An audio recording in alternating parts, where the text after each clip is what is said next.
How's it going, guys? Today I'm going to be featuring the Ohio, the legendary tier American battleship.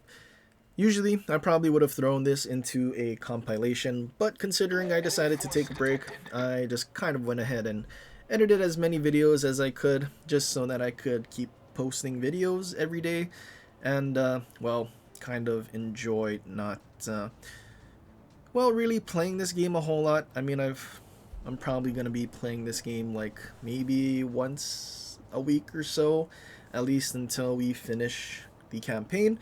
Try to get all the missions done in like one day, couple hours. Not really enough or worthy enough to try and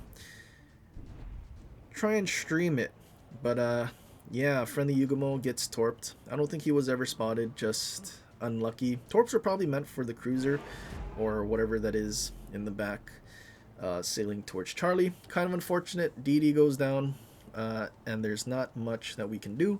Friendly gearing. I'm not sure why he smoked up. I guess he's trying to conceal us while we're charging in.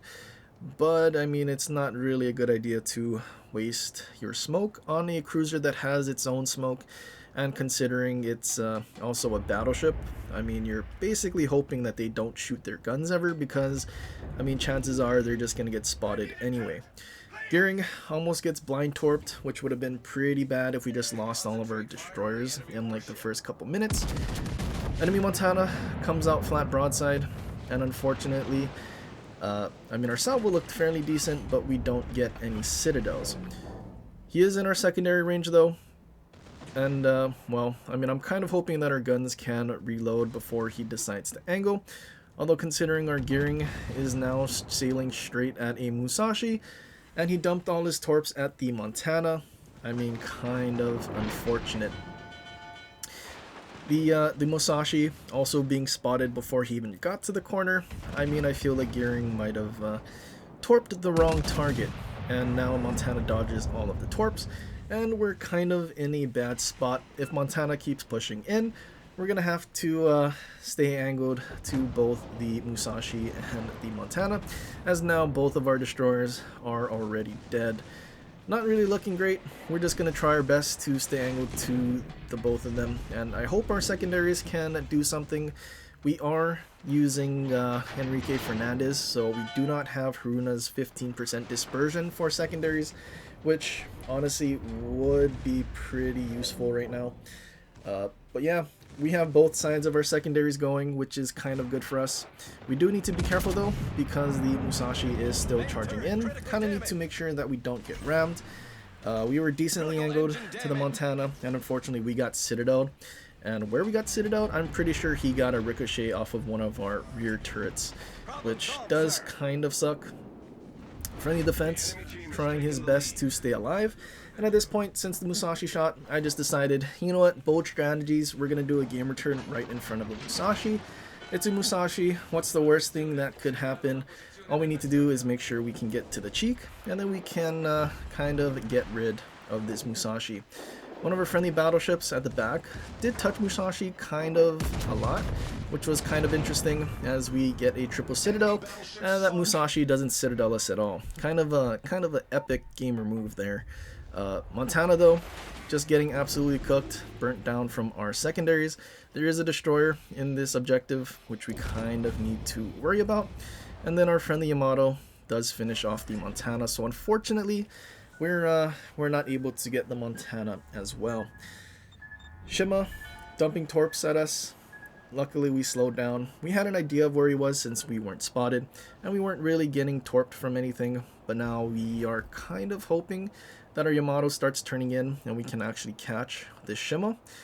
And well, we get spotted, so we know he's like barely in front of the friendly Yamato that's in our spawn, and I'm kind of hoping that us pushing in is pushing the Shima towards the Yamato, and Shima does in fact smoke up, and well, I'm kind of hoping our Yamato can catch him rather soon.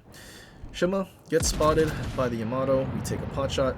Dispersion looks pretty good. We have one stack of our plotting room, and we do get a couple of overpens. Our blind fire also gets an overpen, so we did do a decent amount of damage definitely not enough to have any sort of meaningful impact. We're just going to duck at these islands at this point, try to get to a spot where we're not really going to be in any sort of trouble from the enemy Shima and having torps on our broadside, especially because the ships at A are starting, or not A, sorry, B are starting to sail this way, and on top of that there's an enemy Preußen charging through. Oh, actually, it's not even B. That's C-Cap. C-Cap's on the other side. But anyway, Preußen starts charging in. He's shooting HE, which is kind of interesting. We're just going to keep pushing towards him and try to get our secondaries on target, because, I mean, with the secondary build, that's basically the whole point of the build. Try to get our secondaries in just so that it can do a little bit of chip damage, and ideally out DPM whatever it is that we're fighting. Preußen still shooting HE.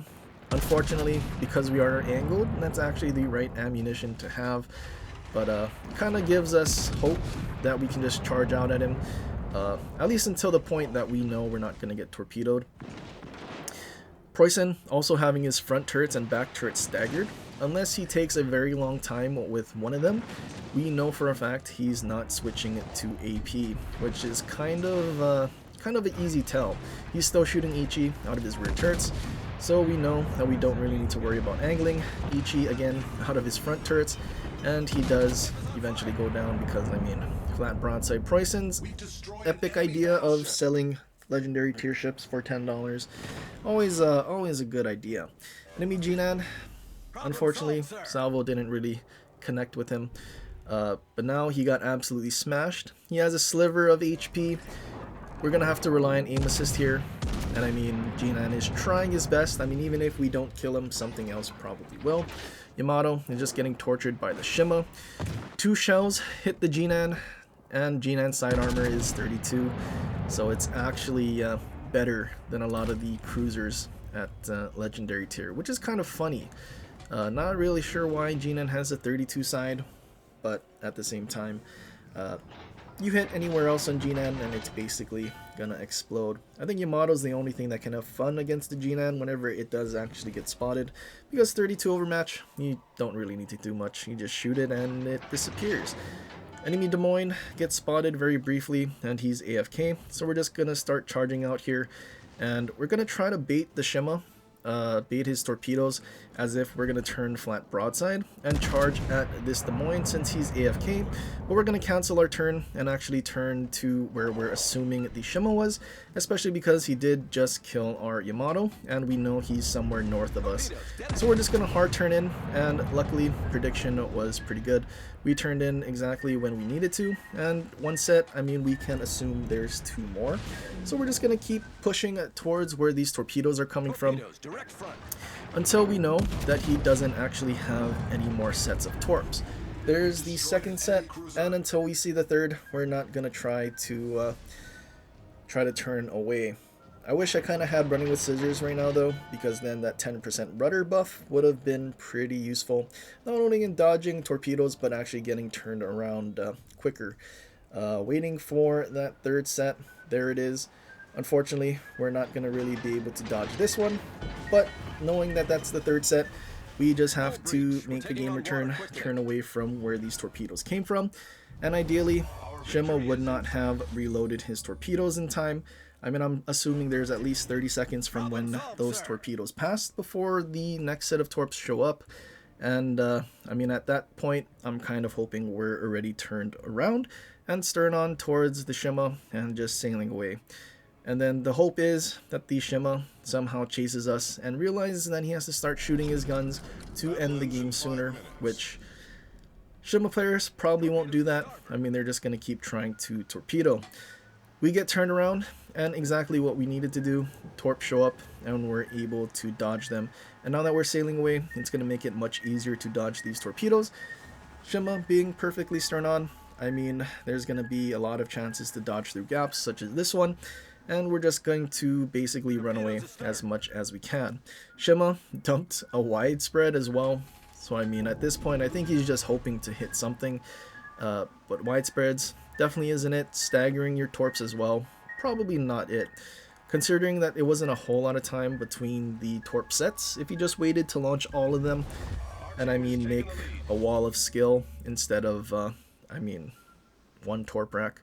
Not, not super dangerous if I'm being honest, especially now that we're just sailing away. More torps show up, and again, because we already sailed away, I mean these torps are just giving us free gaps. There's not a whole lot that the Shima is going to do at this point. We're also noticing the torps slow, at least the launch point, slowly moving to the left.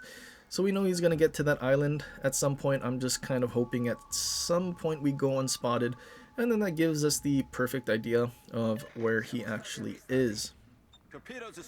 Friendly Michelangelo has sonar. He is pushing in, but I don't think he's ever going to catch the Shima, and I feel like it just would be much more intelligent if he just ran away. Almost at 1,000 points. Still have 4 caps. I mean, Shima should be shooting at this point, but he's not. Michelangelo still charging in, dodging torps again.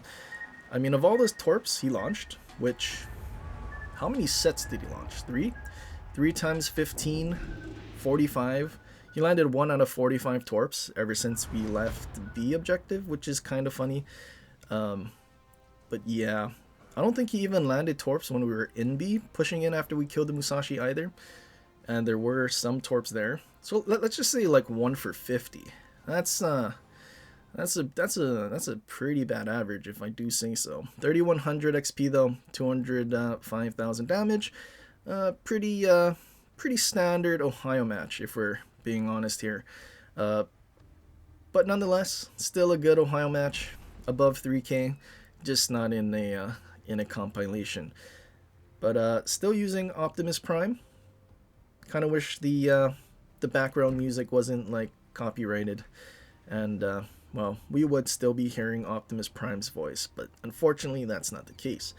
But that's pretty much it for this one. I hope you guys enjoyed. If you did, leave a like and subscribe for more, and share it with your friends, or leave a comment down below for other ships you want to see in the future, as I realize I did not show the build, but it's the same thing that I've used in many other Ohio videos.